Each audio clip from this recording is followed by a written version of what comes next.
La elección de tu vida extraordinaria se toma una vez, pero el músculo se fortalece todos los días. Yo tomé a mi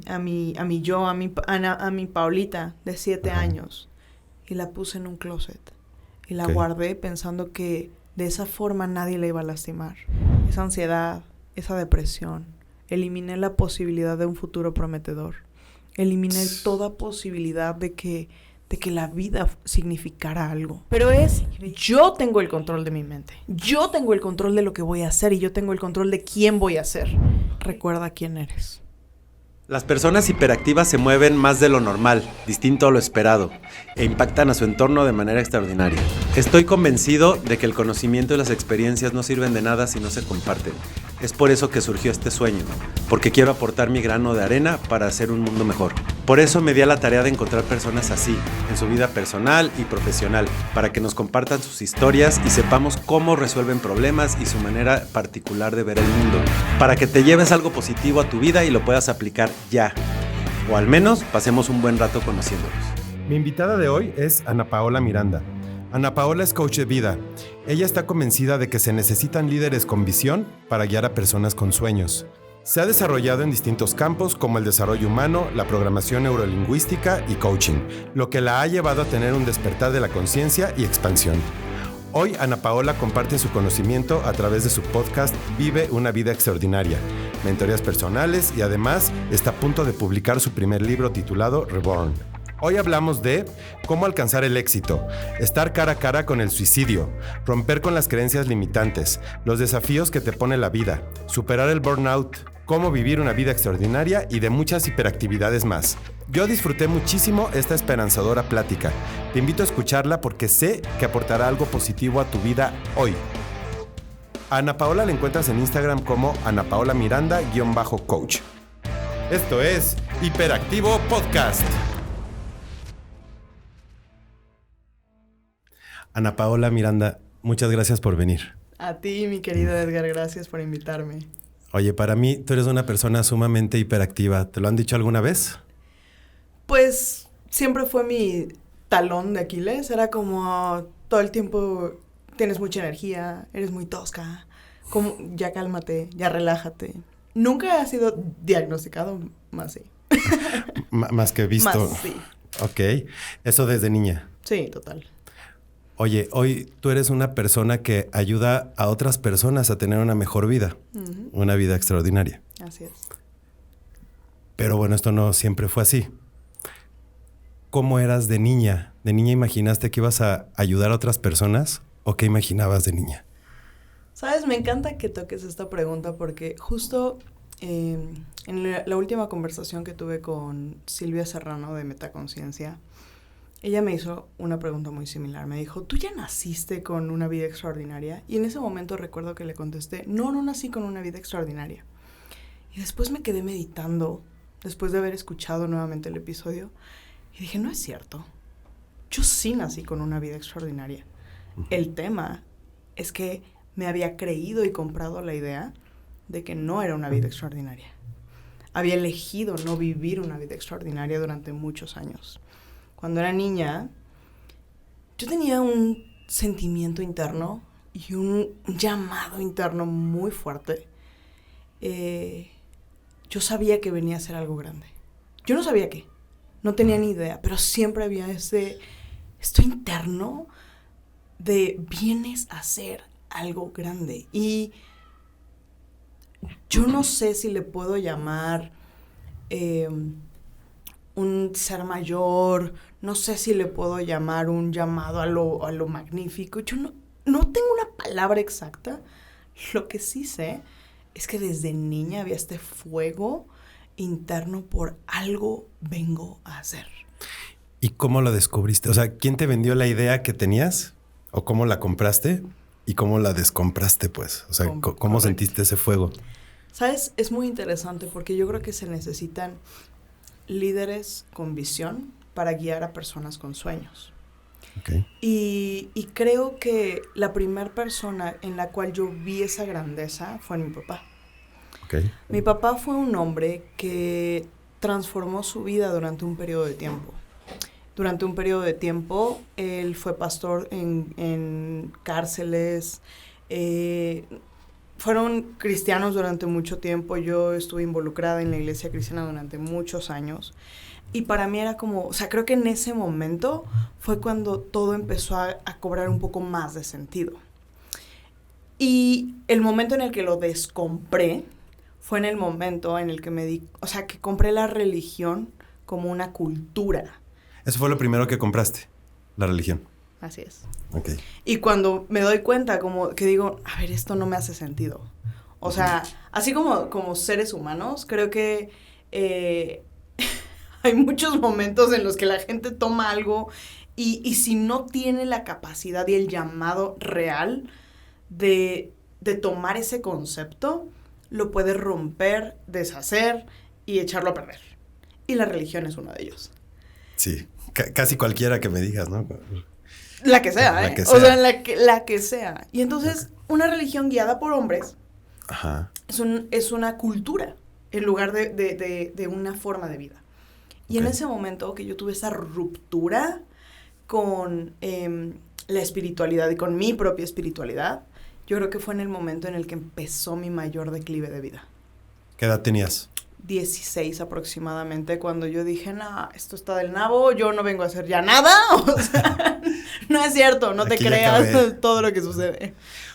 ¿Dónde naciste? Aquí en Puebla. Aquí en Puebla. No es cierto. ¿Qué onda con mi vida? Ya ves, ya A me ver. siento poblana. Nací en Ciudad de México, pero viví aquí Ok. desde los 2 años. Bueno. Me fui a los 15 aproximadamente, pero ya. Yo soy poblana de corazón. Ok, ¿te fuiste de aquí a los 15? ¿A dónde? A Guanajuato. Guanajuato. Ah, qué chido. A Órale. Guanajuato. ¿Y allá fue donde te dio este descomprar de la religión, en Guanajuato? ¿Sabes? Fue un momento muy interesante. Creo que se juntaron muchas cosas. Se juntaron cosas personales. Mi papá y mi mamá se separaron por enésima ocasión. Y yo estaba a punto, acababa de llegar el TEC de Monterrey a Puebla. Ok. Y tenía poquito, ¿no? El campus de Puebla tendría unos 2 años más o menos. Y estaban haciendo exámenes de admisión para gente que, pues obviamente como reclutar, ¿no? Alumnos. Entonces fue muy interesante porque yo llego y presento examen y de repente nos citan a mis papás y a mí para decirme que mi examen había estado súper bien, que había sido inclusive mejor que algunos de maestría y que me querían ofrecer una beca. Órale. Entonces yo dije, no manches, ya la hice. O sea, ya la hice de aquí, ahora sí me voy a Harvard o a Yale como lo tengo pensado y ahora sí voy a vivir esa vida de éxito que quiero. Para ti eso era el éxito. Sí, para mí el éxito era salir de Harvard o Yale, tener un penthouse en Nueva York, vivir, manejar un Ferrari, tener millones de dólares en el banco e irme de vacaciones a Bali. Ok. Ese era mi estándar de éxito. Y recuerdo perfectamente que en esa separación de mis papás me dicen, no, te vas a ir a vivir con tu papá a Guanajuato. Y yo dije, no, espérame. ¿Y luego? Ajá, exacto. O sea, espérame, ¿no? ¿Cómo? Claro. Y me dicen, no, te vas a ir con tu papá a vivir a Guanajuato. Y en ese momento, fíjate que esta es la primera vez que lo cuento en público. Lo escribí en mi libro. Ok, spoiler. Spoiler alert. Ajá. Ahorita hablamos de eso. Y de repente un día, o sea, yo dije, me voy a quedar. Yo trabajo. O sea, yo me pago la universidad, la prepa y la universidad y continúo. O sea, eso es lo que yo quiero hacer. Y un día bajando las escaleras, escucho a mi papá y mi mamá hablando. Y mi mamá le dice a mi papá, es que Paola sí puede vivir sola y pagarse la escuela. Y en ese momento mi papá le dice, es que no es solo la escuela. Dice, ¿tú cómo crees que se va a sentir cuando llegue y no pueda mantener el nivel de vida que tienen todos en el TEC de Monterrey? Y en ese momento yo me compré que la tarjeta de presentación en mi vida era ¿cuánto te llamas? ¿Cuánto te llamas? ¿Y qué carro te apellidas? Órale. Claro. Y ahí yo dije, no puedo.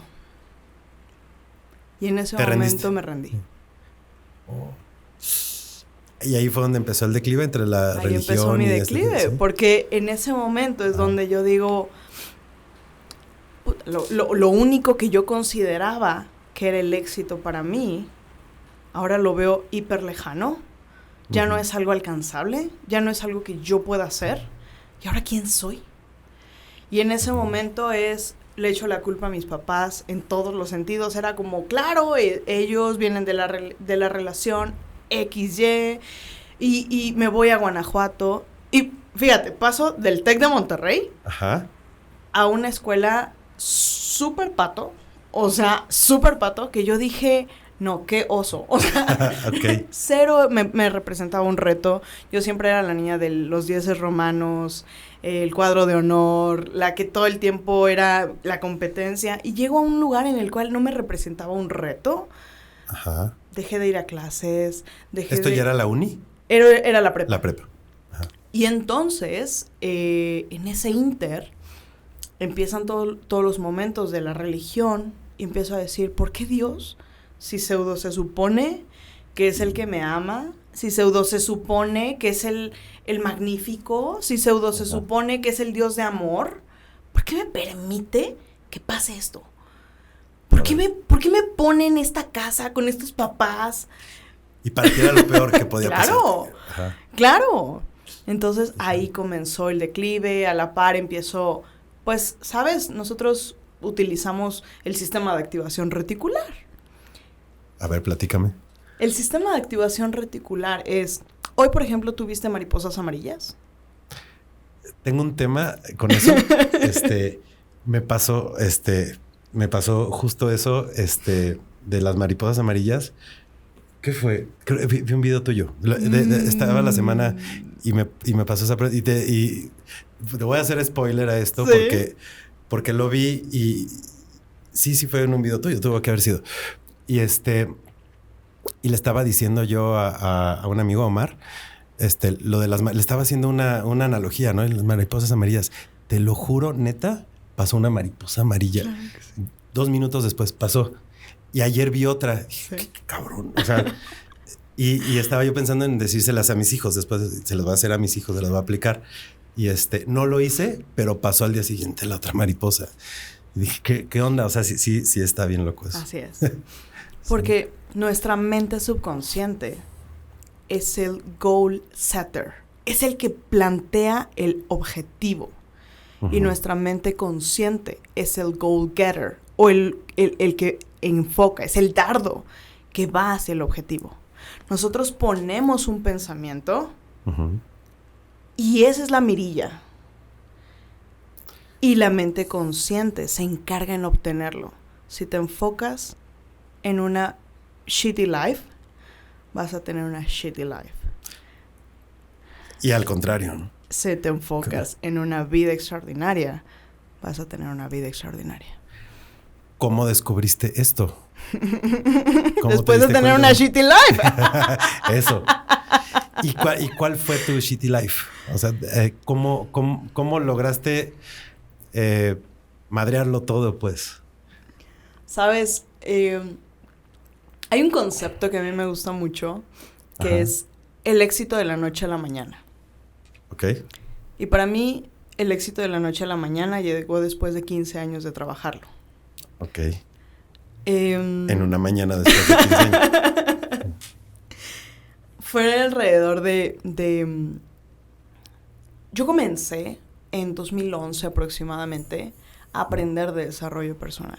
Por primera ocasión en mi vida, por primer momento, observé la posibilidad de volver a vivir esa vida de éxito que yo había soñado. Y fue a través de las redes de mercadeo. Ok. Me invita uno de mis primos a una empresa de red de mercadeo.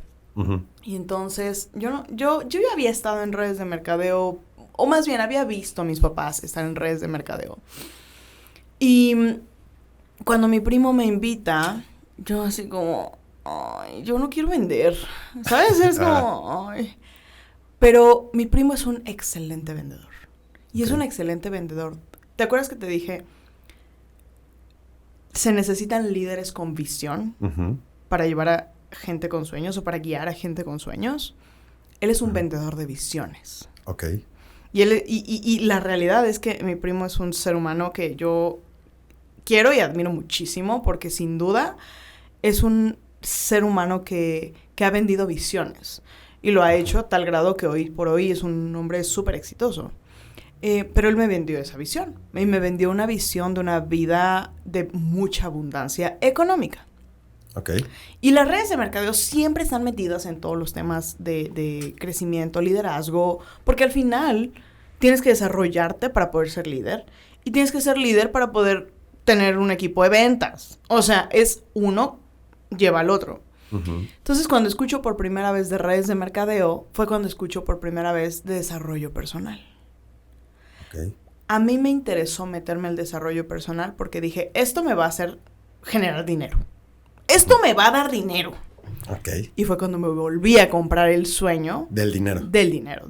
Sí puedo tener ese éxito, ¿sabes? Ya puedo Ya volver puedo. a pensar en que voy a vivir en... Oye, y un poquito, solo regresando Sí. un poquito. En la prepa, ¿te saliste de la escuela y seguiste o ya no seguiste a la uni o así? Seguí, tuve unos años en la universidad, comencé con la parte de Derecho y lo dejé porque al final era como... O sea, claro que cero me gustaba llegar y pensar que me iba a presentar con un título... La palabra es pedorro. Ok. ¿Y como para qué, no? O sea, de eso a nada, mejor me lo ahorro, ¿sabes? Ok. Entonces, sí, no lo seguí. Oye, y volviendo a esto de las redes de mercadeo, entre vender la ilusión del éxito y vender humo, la línea puede ser muy delgada, ¿no? Total. ¿Qué tanto experimentaste eso? Uy, mucho. Hubo un tiempo en el que, o sea, me fue bien en el sentido de que, pues yo me llevaba con... ¿Sabes qué? Yo siempre he sido muy privilegiada. Okay. O sea, yo sé que yo tengo un regalo especial de vida. O sea, en donde sea, termino conociendo a la gente correcta, termino relacionándome con la gente adecuada, termino siendo la persona correcta para vivir esas experiencias, ¿sabes? Yo creo que soy una co-creadora muy interesante de estas sinergias que se generan. Cuando empecé en redes de mercadeo, pues yo empecé de cero y de nada, y era la cero conocida, pero al final yo me veías con el vicepresidente de la compañía en una conferencia en su casa, únicamente para diamantes azules y negros y de todo. Sí, o sea, los del top. El top. Ah, O sea, okay. Terminé en un nivel en el cual literalmente éramos... O sea, yo me llevaba con el grupo más alto de la empresa. Tenía rango y sí, pero mi rango era muy bajo comparado a un diamante que facturaba, un diamante azul de $2.5 millones y bla, bla, bla. Okay. Long story short, Ajá. para mí ese tiempo fue como descubrir que la gente puede decir tener todo y puede no tener todo. Ok. Lo dice, pero no lo tiene. Y me refiero a dos cosas. A ver. Uno, que es la parte sí monetaria, que es mucha... O sea, una cosa es alcanzar un rango y otra cosa es mantener un rango. Es como ganarte la lotería. Te puedes ganar la lotería una vez, pero una cosa es que te la ganes y otra cosa es que vivas una vida de abundancia económica. O que te la ganes en cada sorteo, ¿no? Así es, ¿no? Claro. O que seas lo suficientemente resourceful y recursivo para utilizar ese golpe de suerte y hacerlo constante y hacerlo sostenido. Como catapulta, ¿no? También. Exacto. Okay. Esa es una diferencia. Y otro, que es la parte de la gente que sí tiene todo, pero que no tiene nada. Sabes que lo único que tienes es dinero. Tan pobre que lo único que tienes es dinero, ¿no? ¿Y a ti qué te pasó ahí? ¿Sí tuviste ese dinero que para ti era el éxito? Tuve, pero ¿sabes cuál fue el tema? Muy interesante. Yo tenía un equipo de alrededor de 250 personas. Yo me la vivía viajando y corriendo de un lado a otro.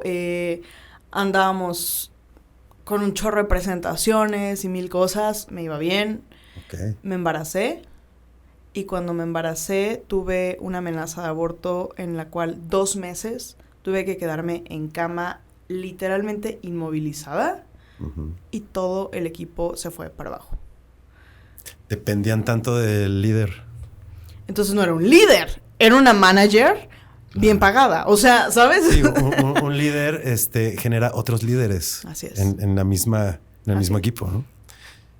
Pero no lo sabías. Y para mí eso fue un golpe al ego, fue un golpe emocional de decir, tanto tiempo le dediqué y me esforcé y en 2 meses lo que había construido en 2 años se fue a la basura. Como castillo de naipes. Sí, yo dije, no, sorry, pero gracias, bye. ¿Y alguien te recriminó eso? ¿A qué Además te de refieres? ti misma. O sea, no estuviste 2 meses y tú lo echaste a perder por no haber estado. No, la realidad es que en ese sentido sí puedo decirte que mis uplines en ese momento siempre estuvieron como ahí conmigo, como diciendo, oye, vuelve. Claro, yo les generaba, ¿no? Pero para mí era como, ya no. O sea, en ese momento para mí fue como una desconexión de, no, amigo, o sea, porque no pienso volver a invertir mi tiempo para que esto vuelva a suceder. Y dejé redes de mercadeo. ¿Nunca has vuelto a...? No. ¿Ni lo harías? No. ¿No? ¿Cuál es tu opinión hoy con respecto a las redes de mercadeo? Creo que son... A ver, hay 2 puntos. Creo que son una buena opción para alguien que tiene poco capital y que quiere tener un trabajo de autoempleo. Más, no considero que sean esta parte de modelo de creas tu propio negocio. Creo que te puedes apalancar de generar un recurso y utilizarlo como, ¿sabes? Como yo lo veo es, tienes a tu inversionista. O sea, una vez que generas un capital, porque sí es fácil generar dinero en redes de mercadeo, y una vez que generas capital, utiliza ese capital para apalancarlo en otros negocios, divide tus ingresos. Y en ese punto pasa algo con esa red de mercadeo, no dependes de eso.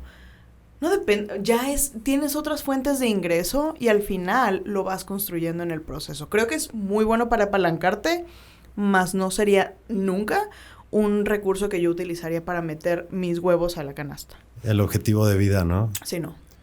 Okay. No, y además, pues si llegas a la base, llegar a la cima es muy complicado. Mientras más grande sea la sí, pirámide, tiene... si es un tema, ¿no? Tiene tema. Sí.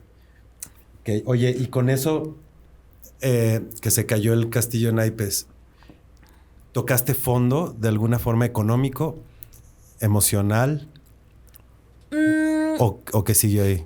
¿Sabes? Creo que en ese momento la realidad es que sí hubo un golpe emocional, pero nunca fue un golpe tan fuerte. Fue como... Porque en ese momento para mí mi enfoque era mi hijo. O sea, cuando yo me embaracé fue... It is what it is. Y lo que en ese momento me importa es la vida de mi hijo. Y... Me preguntaste hace ratito cuál fue el momento del quiebre. Y el momento del quiebre más bien fue el voltear a ver, después de que mi hijo tenía unos años, uno, que no era la mamá que yo quería y esperaba ser. Creo que la expectativa de vida que yo me había puesto ahora en la etiqueta de mamá y en el rol de mamá había sido tan estricto, así como estas reglas que te había comentado del éxito. El rol que me había puesto como mamá había sido tan estricto que en el momento en el que hice un recuento y analicé la relación con mi hijo, dije, por más que he hecho todo lo técnico, toda la estrategia, por más libros que he leído, por más certificaciones que he tomado, crianza respetuosa, porteo, masaje infantil y todo lo que quieras pensar de vínculo y conexión, nunca me imaginé que la relación con mi hijo no se fuera a dar de manera natural. Y entonces para mí era, wow. Tenías todo planchado, según tú, ¿no? Y no podías relacionarte con él por ser tan perfecto el plan, ¿o cómo? Y más que no relacionarme con él, había algo que faltaba, había una pieza en el rompecabezas que no me permitía ser feliz. Y creo que esto era la relación conmigo. Okay. Yo primero tenía que sanar la relación con mi propia niña, con mi propia historia, con mi propia vida, para entonces poder acompañar a un ser humano en esta nueva experiencia de vida. ¿Y qué te habías hecho a ti para estar quebrada contigo? Yo me dejé de lado, y no me dejé de lado por mala, me dejé de lado por tratar de cuidarme, lo que yo hice fue tomar a esa niña, y para mí es muy clave, la versión mía que veo que guardé en el closet fue la versión de la niña de 7 años. Para mí es clarísima esa imagen. La edad que tiene tu hijo. Yo tomé a mi Paulita de 7 años y la puse en un closet. Y la guardé pensando que de esa forma nadie la iba a lastimar. Que las cosas que habían sido dolorosas, los abusos, las situaciones, los maltratos, no iban a llegarle en ese closet. ¿Qué situaciones viviste para haberla guardado ahí? Pues yo creo que todos hemos pasado temas dolorosos, iniciando desde el sentir rechazo o abandono. Y es muy interesante porque hoy que hago un reframe en mi vida y que puedo ver el enfoque desde el replanteamiento desde otra historia, comprendo el por qué sucedieron todos los hechos. Más situaciones de abusos sexuales, situaciones de abusos físicos, situaciones de maltratos psicológicos, el hecho de vivir trastornos alimenticios, desde el hecho de no eres suficiente, nunca vas a ser lo suficientemente blank, o sea, puedes llenarle el espacio para agradarle a X, Y o Z persona. Creo que todas esas cosas son como las gotitas que van cayendo en la piedra y que van, o en el corazón. Van perforando. Así es. Y que llega un momento en el que la gota derrama el vaso y para mí fue ese punto de decir que nadie más me la toque, que nadie más la lastime. Lo haces a nivel subconsciente. Lo bloqueas. Cierras todas las puertas. Ajá. Pero en ese cerrar las puertas, te endureces. Y no puedes seguir, no puedes fluir. Uh-huh. Qué duro. Oye, ¿y estuviste frente al suicidio? Total. ¿Cómo fue eso? ¿Por qué? ¿Por qué alguien llega a estar cara a cara al suicidio? Me gusta mucho que hagas esta pregunta porque hay 5 elementos específicos que una persona con pensamientos suicidas o con intento de suicidio vive. Y estas 5 cosas también las vive cualquier persona en su día a día cuando se deprime, cuando hablamos de depresión, cuando hablamos de estos hoy por hoy situaciones que se han magnificado y que específicamente pandemia vino a acrecentarlos. O, ¿sabes qué? Yo siento que más que acrecentarlos fue hacer un highlight y remarcar y resaltar, hey, esto es lo que está pasando. Y aquí quiero tocar 2 puntos. 1, creo que cuando eso sucede es porque estamos por elevar el nivel de conciencia. Colectivamente. Colectivo. Okay. El que esto esté pasando de la manera en la que está pasando, si tú te das cuenta, hoy por hoy de 100 personas, 90% te va a decir, yo estoy enfrentando o atravesando una situación en la cual me siento, y puedes utilizar distintas palabras, deprimido, Ansiedad. Estrés. O sea, puedes utilizar las palabras específicas y lo escuchas en el lenguaje de las personas. Pero eso tiene un porqué. Porque es cíclico. Si nosotros vemos la historia, ha sucedido así. O sea, la clave es la anticipación. Pero bueno, ese es punto 1, ¿no? Estamos por elevar un nivel de conciencia. Ok, nos faltan 4. No, ahí van los 5 puntos que normalmente son los que pierde una persona cuando puede llegar al punto de suicidio. 1 es el estado. Y este estado se divide en los primeros 3. Estado quiere decir cómo estoy. Y cómo estoy se divide en qué me enfoco, cómo hablo y qué digo. Y 3, cómo está mi cuerpo. ¿Y a qué me refiero? Si yo te pongo una cortina de un lado, te digo, y te voy a decir, ay, tengo $1 millón para tu fundación favorita. Si me dices, ¿cómo se ve la persona detrás de esta cortina? Y te digo, es una persona deprimida. ¿Cómo se ven sus hombros? Caídos. ¿Cómo se ve su cara? Pues larga, ¿no? Sin sonrisa. X. ¿Cómo se ve su cuerpo? Hacia abajo, ¿no? Así es. ¿Cómo habla? Sí. Bajito. Sin expresión, ¿no? Flat. Así es. Ajá. Eso es la fisionomía y la fisiología. Es el cómo está la persona, los hombros normalmente. Y si te digo, del otro lado está una persona viva, una persona alegre. ¿Cómo se ve esa persona? Híjole, o sea, es más, hasta lo primero, una sonrisa, obviamente, brillan los ojos, pues derechito, ¿no? Así derechito, es. Pero, o sea, sí, de una forma que te das cuenta que está brillando, pues. Así o sea, es. sí, se nota. O sea, ni siquiera hay como, creo, una palabra para describir, pero el brillo, pero se nota. Así es. Se nota.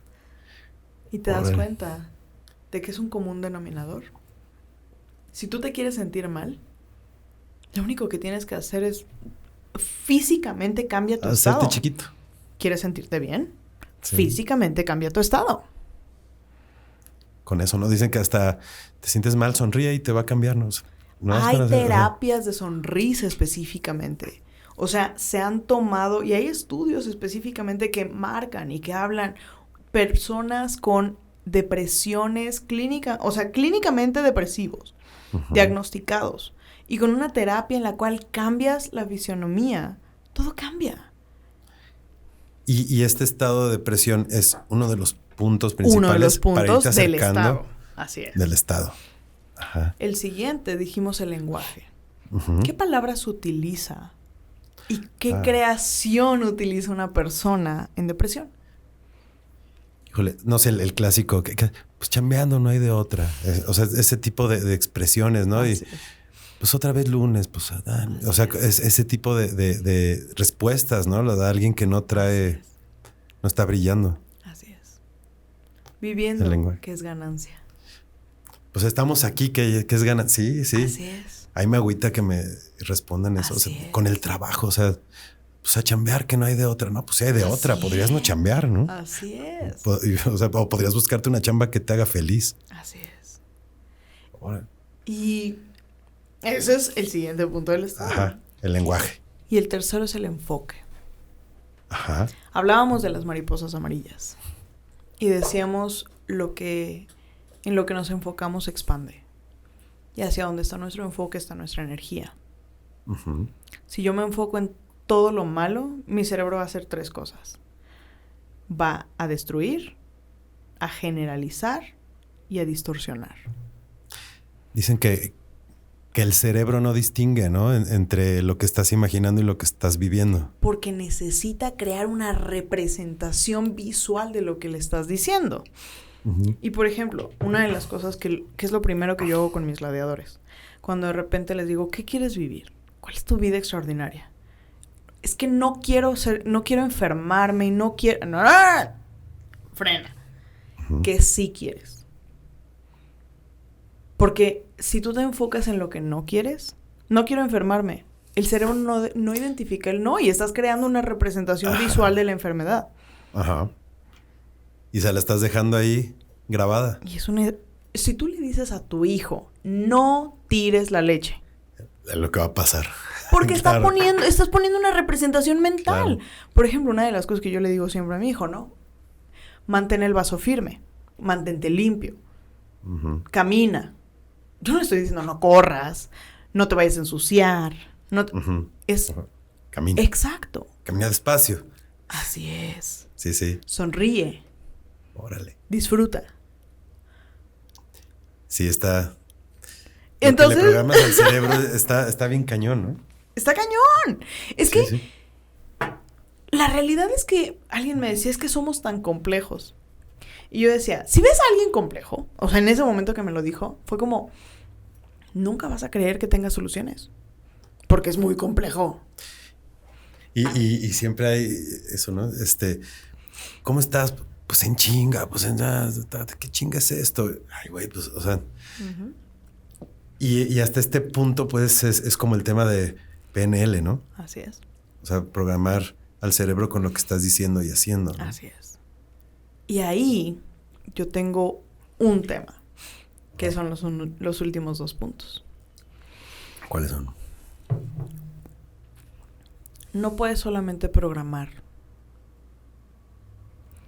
Porque el programar, te puedes desprogramar. Uh-huh. Lo que necesitas hacer es condicionamiento. Y el condicionamiento significa... La elección de tu vida extraordinaria se toma una vez. Pero el músculo se fortalece todos los días. Ok. Y ahí es en donde entran los 2 puntos últimos. Que es un futuro prometedor. Todos podemos superar cualquier adversidad si hay un futuro prometedor. ¿Ese cómo lo encuentras? Y ¿Cómo llegas a él? ahí es un punto interesante, porque el futuro prometedor puede significar simplemente esto también va a pasar. Uh-huh. O sea, el hecho de pensar esto también va a pasar. Hablando de lo malo. De lo que va, exacto. Y también de de lo lo bueno. Uh-huh. Es que todo va a pasar. Claro, O sea, nada es eterno. Nuestras almas son lo único eterno. claro. Y todo ¡Qué va a fuerte! pasar. Sí. Y si pasa esto que es bueno, Así pues es. búscate lo que sigue que es bueno. Así Y es. disfruta el proceso porque en la cima, pues igual ya no hay más cima, ¿no? Búscate la que sigue. ¿No? Pero es bien duro. Yo creo que cuando estás adentro de la depresión y que estás autoprogramado y dándote trancazos, tal vez podría parecer una jalada decir esto va a pasar, ¿no? Porque no lo tienes el velo aquí. Yo lo observo, ¿sabes? Como cuando te sales de bañar. Yo antes me bañaba con agua muy caliente. Uh-huh. Y te sales de bañar y está el espejo. Ajá. Y está empañado, ¿cierto? Sí, sí. Y te alcanzas a ver. Pero te ves borroso.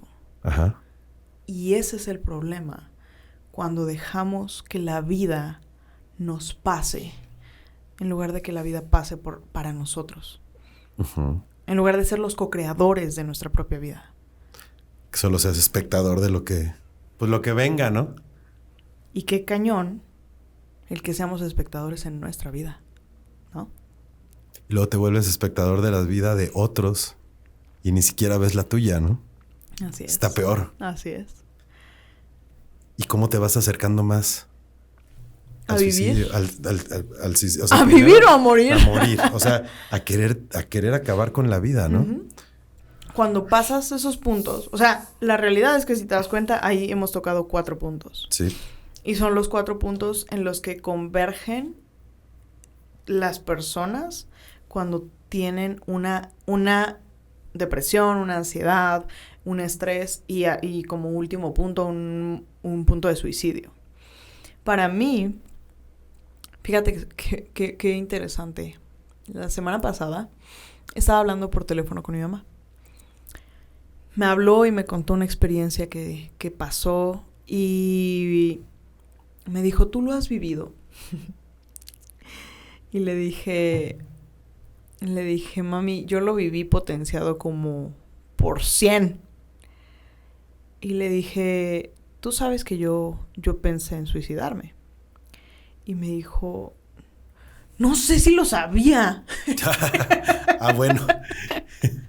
Le dije... No fue ayer, ¿verdad? Me dijo, creo que lo escuché en uno de tus podcasts, pero dije, no inventes, mamá. Qué bueno Ya que se haya sé. enterado en algún momento. Ajá. Y me dijo, pero ¿sabes? Sé qué día fue. Y le dije, ¿por qué sabes? Yo sé perfectamente qué día fue. Y yo tenía yo sé el paso a paso de los días, del momento que sucedió. Y ese día fue muy fuerte porque fue un 17 de diciembre del 2021. Ok. Y ese día, en la mañana, yo me vi con mi healer. Yo ya estaba en un punto de quiebre muy fuerte en mi vida. Y en ese momento tuve una primer consulta con un sanador. Ok. Y había puesto ese día porque iba a salir como... nos íbamos a dar unas vacaciones para diciembre, ¿no? Mi ex socia y yo. Entonces, pongo la cita ese día porque dije, pues mañana descanso. Pero ese día era cumpleaños de una amiga. Y me invitó a cenar a su casa, el vinito y no sé qué. Y yo honestamente no tenía ganas de ir. Pero es una persona que quiero mucho. Entonces dije, pues voy a ir. Y le hablé a mi mamá y le dije, oye mamá, ¿puedes pasar por mí para no llevarme la camioneta? Le dije, va a ser en la noche. Sí. Yo recuerdo que ese día tuve una paleada de vida. Como que ese día fue en el día en el que vi la apertura de la puerta con todas las cosas que había escondido por años, con todos la mierda emocional, con todo el dejar de verme, con todos los abusos, las situaciones, con todo lo que yo había escondido diciendo, nada me pasa, soy fuerte, yo tengo una máscara, y todo el tiempo con esta cara de no me pasa nada, yo soy fuerte, yo soy la que tiene que tener soluciones, yo soy la que soluciona, yo soy la fuerte, la imparable. Y recuerdo que ese día cuando por la mañana abrimos la puerta a todo el porquerillero, porque la realidad es que para poder limpiar algo primero hay que sacar la mugre. ¿Con quién abriste la puerta? Con mi healer. Ok. Y recuerdo... ¿Al otro día de la celebración del cumpleaños? No, el día 17. Ese día en la mañana. Ok. Ese día en la mañana yo abrí la puerta. Ok. Y entonces me voy en la noche con mi amiga. Estoy con mi amiga, estamos hablando y me tomo 2 o 3 copas de vino. O sea, para mí en ese momento tomar 2 copas de vino era nada. O sea, yo me tomé en ese momento, o sea, en mi vida me tomé todo el alcohol que me podía tomar como por 80 años. Ok. Y recuerdo que empecé a acrecentar todos los sentimientos que te había mencionado. Esa ansiedad, esa depresión. Eliminé la posibilidad de un futuro prometedor. Eliminé toda posibilidad de que la vida significara algo. Y veía toda la porquería y para mí era como, ¿no se supone que llevas tantos años de desarrollo personal? ¿No se supone que te has leído tantos libros? ¿No se supone que has hecho tantos cursos? ¿Y esa es la mamá que eres? ¿Y esa es la persona que eres? Y de repente para mí fue madres. Y recuerdo que lo más fuerte fue ver a esa niña que había dejado ahí por años. Esa niña en el rincón. Con miedo, ¿sabes? Híjole. Con todo no me toquen, no me hagan nada, no me lastimen. Y me dijo mi mamá, ese día ya pasó por mí, me llevó a la casa. Y para mí yo tomé la camioneta y estaba en el puente del Atlixcayotl, ese puente Ajá. que está de la Ibero. Y, Ajá. y recuerdo que hablando con un amigo me decía, pero de ahí, ¿qué tan efectivo hubiera sido? Le dije, No pues creo que no hubiera lo funcionado sé. mucho. No lo sé, pero a lo mejor me atropellaban. No lo sé, pasan Sí, mil sí. cosas por mi mente. Híjole. Pero recuerdo que lo más tremendo para mí fue encontrar en ese puente y en ese momento teniendo esas dos opciones, ¿sabes? Y sentir este fuego interno diciendo, así se va a acabar todo. Así te vas a rendir. Este ego por dentro diciendo, ¿es en serio que vas a desperdiciar todo lo que tenías como potencial en tu vida? ¿Tirándolo por la borda? Y para mí fue como decir, un golpe al ego, un golpe y era mi yo fracasada y toda la que le había puesto la cantidad de mentiras y de historias compradas que eran bullshit, y verla toda demacrada, toda tirada, toda adolorida, víctima, y decir, yo no soy eso. Yo no soy esa persona. Y en ese momento yo recuerdo que para mí fue esa brasa que existía todavía en el corazón. Ese corazón que un día tuvo fuego. Ese corazón que un día había tenido todo. Que no había necesitado nada. Que yo había creído que había pagado. Ajá. Pero que la realidad es que nunca se había pagado. Y fue la prueba, ¿no? Estaba saliendo toda la basura. Y ahí es en donde sale el ser inquebrantable. Ok. Ahí es en donde las águilas se desarrollan. En los momentos de prueba. Uh-huh. Porque si no hubiese pasado ese momento, hoy no tendría la fortaleza que tengo de vida. Hoy no tendría este ser de decir, ¿quieres hablar de temas?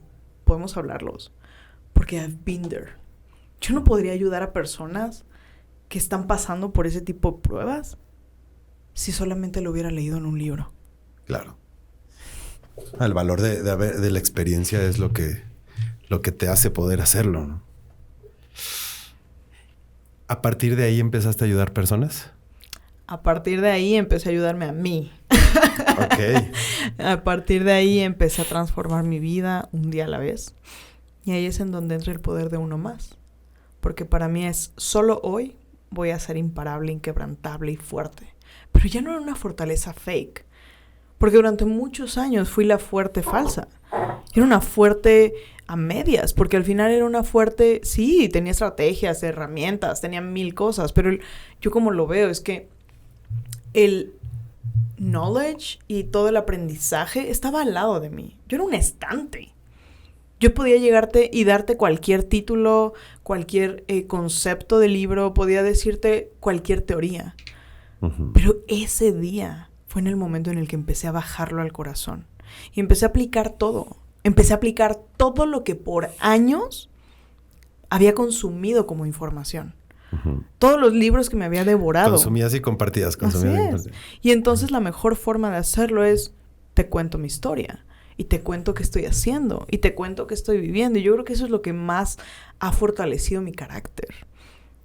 Yo comencé el podcast como una forma de mantenerme accountable ante mí misma. Mantenerme responsable ante mí.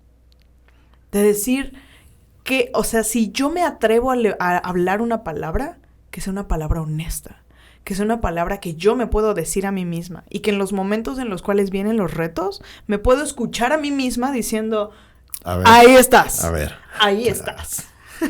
¿Cuándo empezaste el podcast? Lo comencé. Fue interesante. Yo comencé un primer intento de podcast con una persona antes de comenzar con Vive una Vida Extraordinaria. Yo siempre había tenido el deseo Desde que estaba con el tema de la maternidad, me junté con una red de médicos y armé una red muy grande aquí en Puebla que se llamaba Red Materna.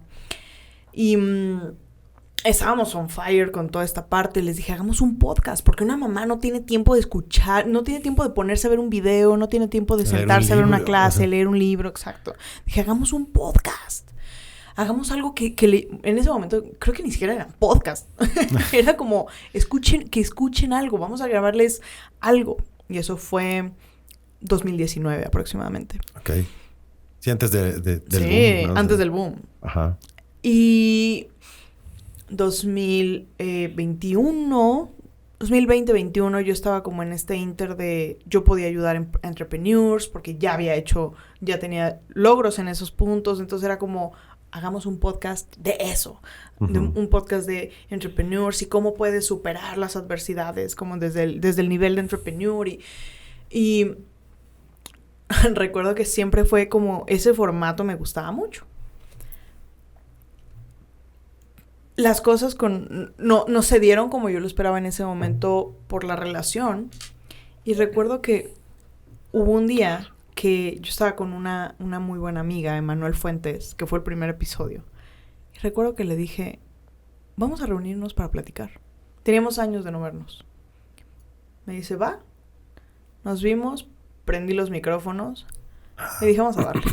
A ver qué. A ver qué pasa. ¿Se escuchan todavía? El episodio 1 me encanta porque se escuchan los lápices, se escuchan todo. Sí, sí. Y durante muy buen tiempo me la aventé así, ¿no? Eso fue tipo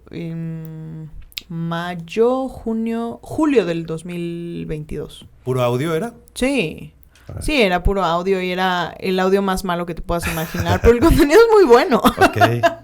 ¿Cómo se llamaba ese proyecto? No, así arrancó Vive una vida extraordinaria. Ok. Así arrancó. ¿Así es tu primera temporada? Así es. Ok. ¿Cuándo empezaste a hacer video?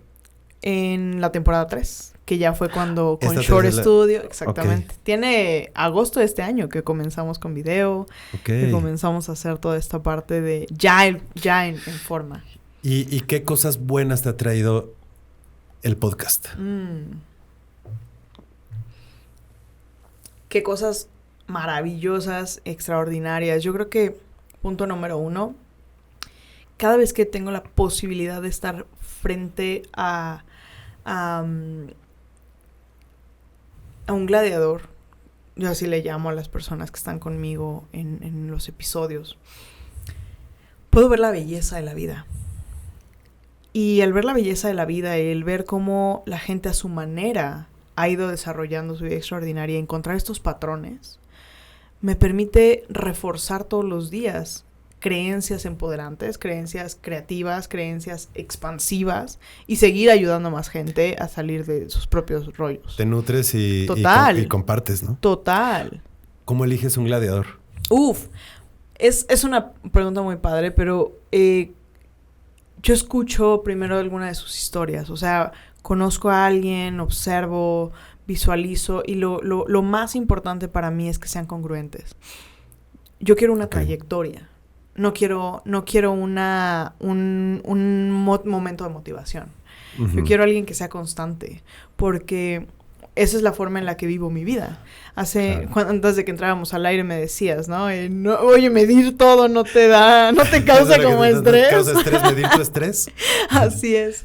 Y para mí es, ¿quién vive la vida que yo deseo y que yo quiero en X, por ejemplo, en sus relaciones? ¿Quién vive la vida que yo deseo en sus finanzas? ¿Quién vive la vida que yo deseo en...? Y entonces, ese fue mi inicio. Necesité crearme inspiración. Porque la inspiración que yo tenía de mi pasado no era lo que yo deseaba. Y entonces no sabía cómo hacerlo. Entonces empecé a buscar inspiración. Y después empecé a buscar aspiración. ¿A quiénes aspiraba a ser? Pero yo quería algo sostenible. Algo que la información que alguien me compartiera no fuera desde el creo que. Yo quería alguien que viviera de esa forma. Y de esa forma empecé. Y entonces... Congruencia. 100%. Y lo que te decía.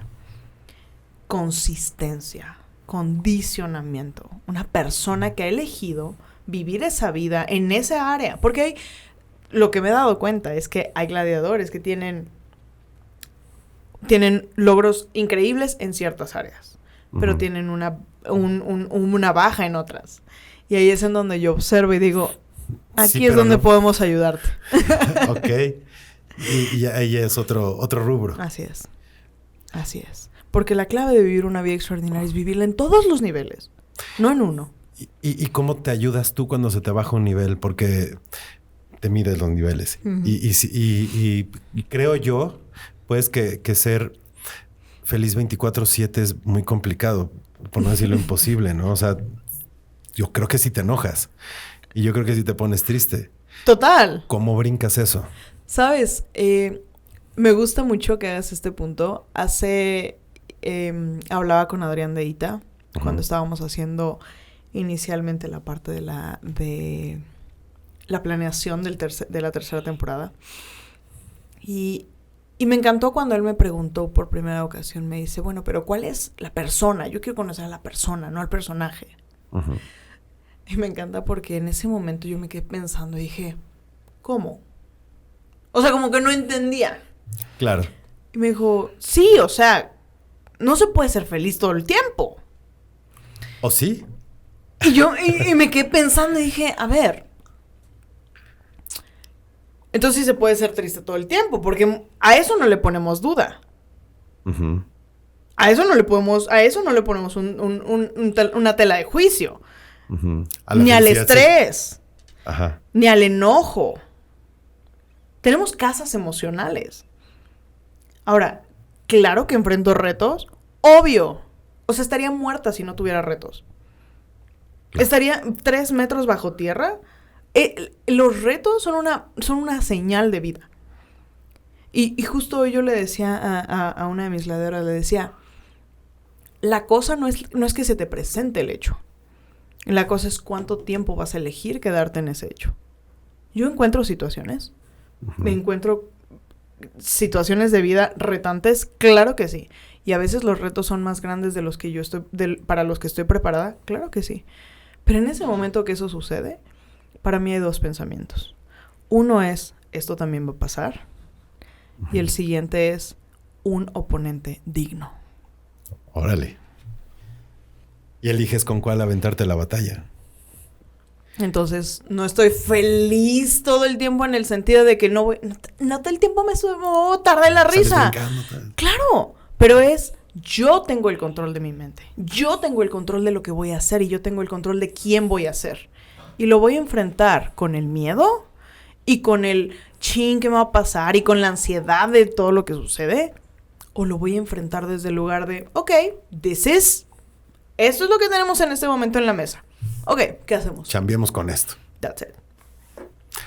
¿A quién admiras, Ana Paula? Uf. Dime 3, aunque sea. Para mí, bueno, pues uno de mis más grandes mentores es Tony Robbins. Él es así como un punto muy importante. El siguiente es Jesús. Creo que es un maestro que precisamente vino como a decir, eso es lo que hay, ¿no? O sea, o lo convertimos en vino o nos quedamos llorando. O compartimos el pan. Y lo vino a hacer desde un lugar muy humilde, ¿sabes? Como desde este espacio de, yo no tengo todas las respuestas, pero sin duda podemos encontrar soluciones. Ok. Y si pudiera darle un tercer lugar a alguien, creo que a la tercera persona a la que admiro es a mi yo de hace unos años. Ok. Por tener el valor de tomar elecciones.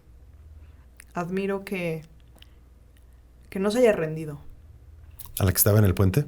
Esa del puente, esa niña de 7 años, esa niña de 2, esa niña del pasado, que aún con lo que sucedió, que aún con las situaciones, siempre dijo, uno más, un día más, un momento más, una sonrisa más, una posibilidad más. Esa es a la que admiro también. Y varios la admiramos. Porque además esa historia es bien real y bien honesta. Y se siente. Y gracias por contar. Gracias a ti. Oye, y ahora estás escribiendo un libro. O sea, ¿ya sembraste el árbol? ¿Ya tienes el hijo? Así es. Ahora ve el libro. ¿Qué perseguimos con el libro? No lo estoy escribiendo, ya lo terminé. Y tengo que agradecer a Manny Mirabete el haber terminado el libro. Era un sueño que en septiembre del año pasado llegó a mi mente el título. Y en ese momento yo recuerdo que me compré la idea de que mi primer libro tenía que ser malo. Y que el primer libro iba a ser malo, porque el primero de todo es malo. Y entonces me compré esa idea y honestamente no me daban ganas de escribirlo. Entonces escribiste el segundo. Escribí el segundo. Técnicamente sí es el segundo, ya te contaré después por qué, pero bueno. Ok. Y en noviembre, en un evento con Tony Robbins específicamente, hubo una pregunta clave que fue: ¿qué hay en tu vida que no has hecho por miedo? Que estás procrastinando por miedo. Y en ese momento así fue el regalo como de... otra vez me cayó el nombre del libro. O sea, yo estaba pensando, voy a trabajar otra cosa, otra herida. Y fue muy duro y a la cabeza, como diciendo, no, mamacita, yo te di una tarea, yo te puse aquí para que hagas algo y no lo has hecho. Ándele. Y para mí el libro fue como, wow, otra vez el nombre. Y apareció Reborn otra vez. Y aquí, ahí va. ¿Por qué se llama así? Uh-huh. Reborn, cuando el nombre aparece, me apareció como con B-U. Y Reborn. De requema. Ah, exacto. Ok. Y entonces, inmediatamente en mi mente fue como una U que se empieza a convertir en O. Wow. Qué chido. Porque es como volverte a encender para volver a nacer. Qué padre, qué chingón. ¿Y está escrito totalmente? ¿Ya está en producción? Ya está el prólogo, ya está el diseño editorial en un 90%. Okay. El lanzamiento es el 11 de noviembre. ¿Es spoiler? ¿Tú tienes la exclusiva? Yo aquí lo tengo, lo vamos a avisar antes. Sí. Y bueno, mandaremos toda la información, etcétera. Pero una de las cosas que me encanta fue cuando en noviembre sucede eso. Yo regreso y digo, voy a escribir el libro. Y de repente me topo con el papel en blanco y es como, ¡pum! ¿De qué voy a escribir el libro? Claro. ¿Cuánto tiempo te llevó a escribirlo? En noviembre comencé a escribir y me di cuenta de que no me estaba funcionando. Y entonces lo que hice fue comenzar a grabar. Ok. Pero vuelvo a decirte lo mismo. Yo seguía con esta creencia del primero de todo va a ser malo. Y yo creo que los tiempos son perfectos. Porque si lo hubiese terminado de escribir en ese momento, no hubiese completado el proceso. Yo en mayo tuve como la completud y la realización de todas las fases. Okay. Fue como muy, muy cañón notar cómo es el camino de la expansión a la transformación. Porque si yo hubiese terminado en noviembre de escribirlo, o en diciembre, o en enero, o febrero, me faltaban fases por vivir. ¿Qué faltaba? ¿O hasta leer el libro? Pues mira, la realidad es que es un proceso que va por fases y para mí son 5 etapas para pasar de la expansión a la transformación. Y veo este patrón repetitivo en todos los líderes que están creando un impacto. Cuéntame más. Eso suena muy interesante. Hay un primer paso, ajá, un primer punto, que es cuando llega el burnout. Uh-huh. Cuando te quemas, cuando dices no más. Pero ese momento tiene el primer divergente, que es: elijo pintar la huella y la línea en la arena y decir, ni un segundo más, ni un momento más de vivir como estoy viviendo. Eso fue en mayo. Eso fue en diciembre, el 17 de diciembre del 2021. Ok. Ese es el momento del burnout. Ese es mi momento del quiebre.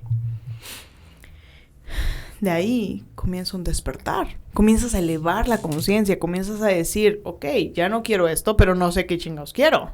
Y tú ya tenías un camino andado. O sea, no Total. todo el mundo lleva un proceso como el que tú llevabas. Sí. Por eso yo siempre digo que las personas a las que yo ayudo, esa gente que ya trae un camino y que ya traen sus raspones.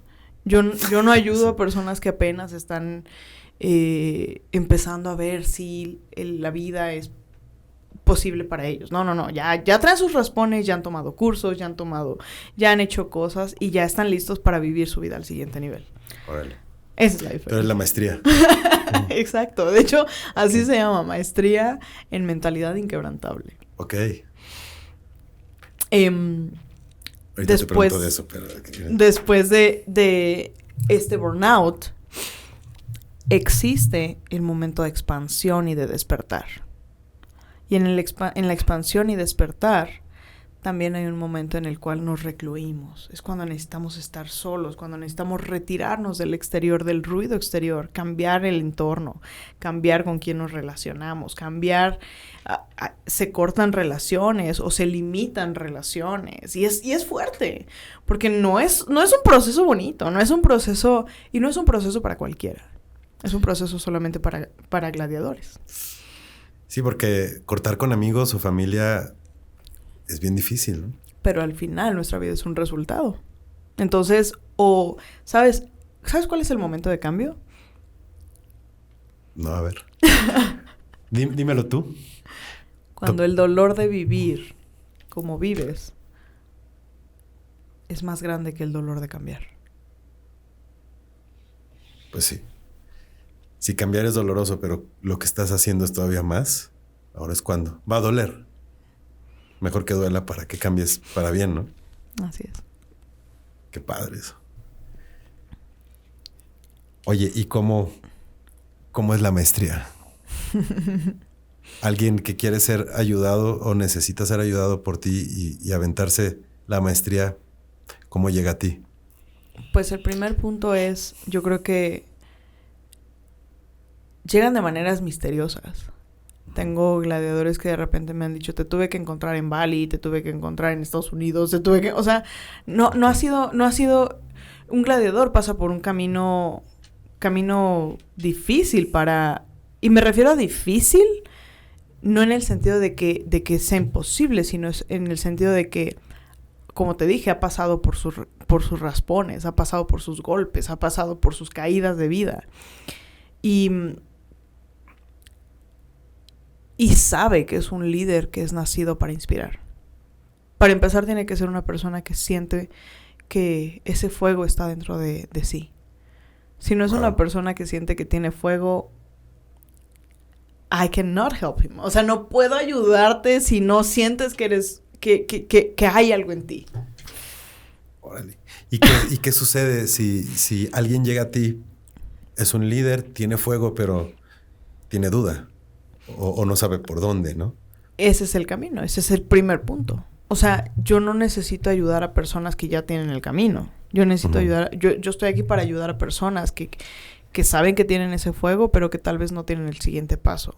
Y ahí es en donde yo les guío con los pasos. Entonces, ¿qué hacen? ¿Qué hacemos? Pues tenemos primero una llamada de descubrimiento. Descubrimos en qué área de su vida están. Ubico en qué etapa de estas que te acabo de mencionar están.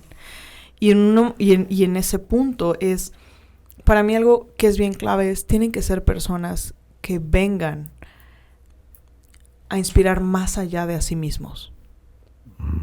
Porque yo tengo algo muy clave grabado en mi mente. Esto, o sea, no necesitamos ser todos los que elevamos la conciencia para que haya un cambio de conciencia. Necesitamos ser un porcentaje elevado de personas que nos atrevamos a cambiar la conciencia para que esto suceda. Con dotes de líder. Así es. Líderes. Personas que están listos. Y fíjate, nacidos para inspirar. Porque ya vienes con esto, ya sientes este deseo en tu interior. Y a lo mejor, como yo te decía cuando era niña, que yo sabía que venía algo, pero no tenía ni idea de qué. Y que pensar más allá de solamente yo quiero estar bien, sino pensar cómo ahora puedo inspirar a otros. Para mí la palabra inspirar es estás en el espíritu. Y estar en el espíritu es otro nivel. Lo irradias. Lo vives. Wow. Y no es para todos. Y no es para todos.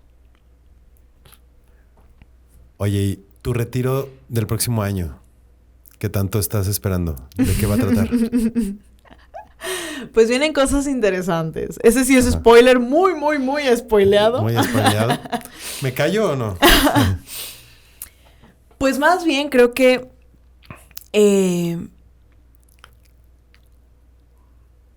lo que puedo decir es vamos a crear el movimiento de la TAM más grande que haya existido.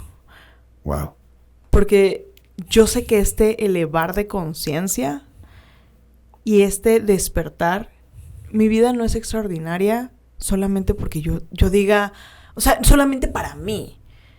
Yo vivo esta vida extraordinaria para que tú puedas ver que eso es posible para ti, para que el otro pueda ver que esto es posible para ti, que si alguien salido del hoyo puede vivir extraordinario, todos podemos vivir extraordinario. Que esta vida es para todos. Que esta vida magnífica no es para unos pocos, es para todos. Esta vida sí es para todos. Claro. Nacimos en una vida extraordinaria, ¿no? Así es. Solamente que no nos habíamos atrevido a vivir. No todos nos damos cuenta. ¿Cuál es tu propósito en la vida? Inspirar a otras personas a vivir esa vida extraordinaria. E inspirarme a mí. Primero, ser yo esa mejor versión que puedo ser. Esa versión que cuando el ser mayor me estaba creando y estaba diciendo, quiero que Ana Paola sea de esta forma y de esta forma, y estaba echándole los dotes. Ajá. Cuando yo pueda llegar en algún momento a toparme con esa versión que existía dentro del plano de la perfección, de la excelencia del Ser Supremo, que yo pueda decir, me parezco muchísimo, soy esa misma persona, ¿me explico? Es como, no me quedé a medias, no me quedé en lo que hubiese podido ser, no me quedé en la mediocridad de no creerme que había algo más grande. Wow.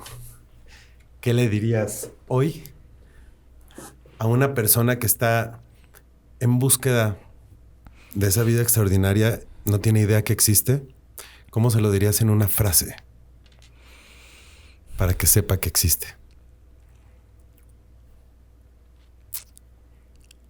Recuerda quién eres. Ahora, ¿qué le dirías a esa Paolita de 7 años que estuvo en el closet? Después de todo lo que has recorrido, si la tuvieras enfrente de ti, hoy, ¿qué frase le dirías? Fíjate que en muchas ocasiones yo hablo constantemente con esa versión anterior mía. Y una de las cosas que más le repito es, mi amor, ni lo más increíble que hubiese soñado se compara a lo que estás viviendo. Y uno de los puntos más claves para mí es a veces rendirnos a nuestros sueños, a esos sueños puestos desde la carencia, puestos desde el dolor, a estos sueños puestos desde el ego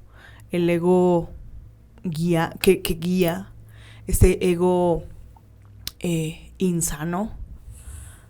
Esos sueños puestos desde el no tuve, no puedo, no hice, y me pongo esos sueños para creer que voy con eso a vivir. Yo yo lo que pienso es que a veces hay que rendirnos a esos sueños para realmente encontrar nuestro destino. Wow. Ana Paola, para terminar, ¿qué me faltó preguntarte? Yo creo que nada. Oye, pues hoy confirmé que eres hiperactiva realmente, porque haces las cosas distinto a lo esperado y obtienes resultados mucho más allá de lo que tú misma creías incluso. Confirmé cosas que ya sabía de ti y conocí otras que no sabía y me encantó platicar contigo. Ay, muchísimas gracias, mi Edgar. De verdad, yo creo que hay espacios en los cuales podemos compartirnos, espacios seguros, espacios de amor y de contención. Y sin duda Hiperactivo es uno de ellos. Gracias. ¿Y qué te puedo decir? You are a gladiator. Muchas gracias. Compartir cosas chidas y aportar nuestro granito de arena al mundo. Así es. Muchas gracias por estar aquí. A ti. Salud.